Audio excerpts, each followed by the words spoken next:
Bonjour, mon nom est François Saint-Arnaud et je suis un avocat en droit des affaires.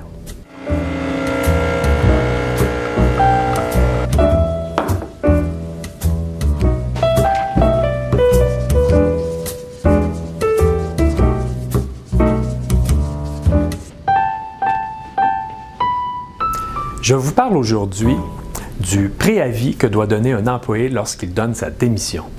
On connaît tous l'obligation pour un employeur de donner un préavis à son employé lorsqu'il met fin à son contrat de travail à durée indéterminée. Par contre, on connaît moins l'obligation inverse, soit celle pour l'employé de donner un préavis à son employeur lorsqu'il démissionne. En effet, l'article 2091 du Code civil du Québec mentionne que les parties à un contrat de travail à durée indéterminée peuvent y mettre fin en donnant à l'autre partie un préavis raisonnable. Afin de déterminer si un préavis est raisonnable, on doit tenir compte des circonstances particulières, par exemple la durée de la prestation de travail, la nature du travail concerné et les circonstances dans lesquelles cet emploi est exercé.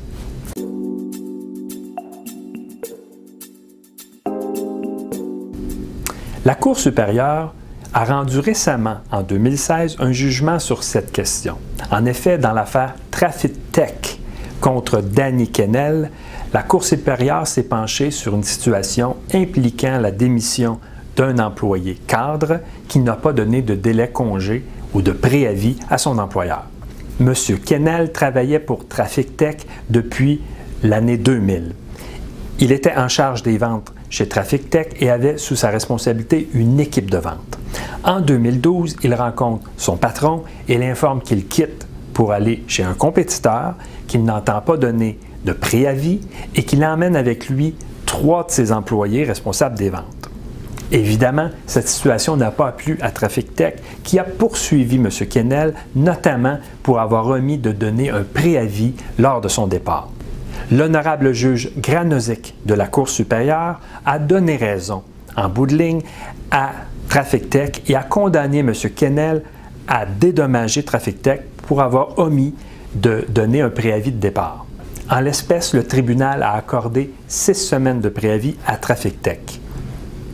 On retrouve également dans la jurisprudence québécoise récente une décision rendue par la Cour du Québec en 2015 sur la question.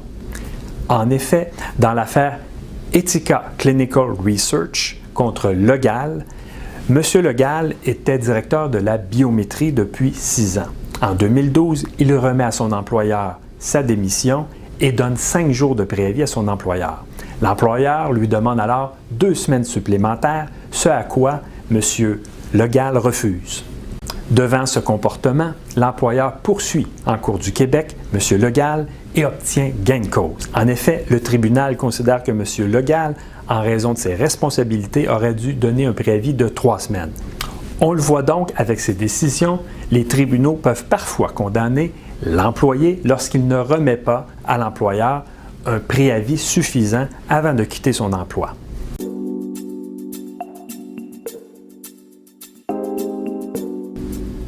On peut tirer comme conclusion de ces affaires qu'il serait judicieux, dans les contrats d'emploi, que vous soyez employeur ou employé, de prévoir à l'avance le préavis nécessaire lorsque l'une des parties met fin au contrat de travail.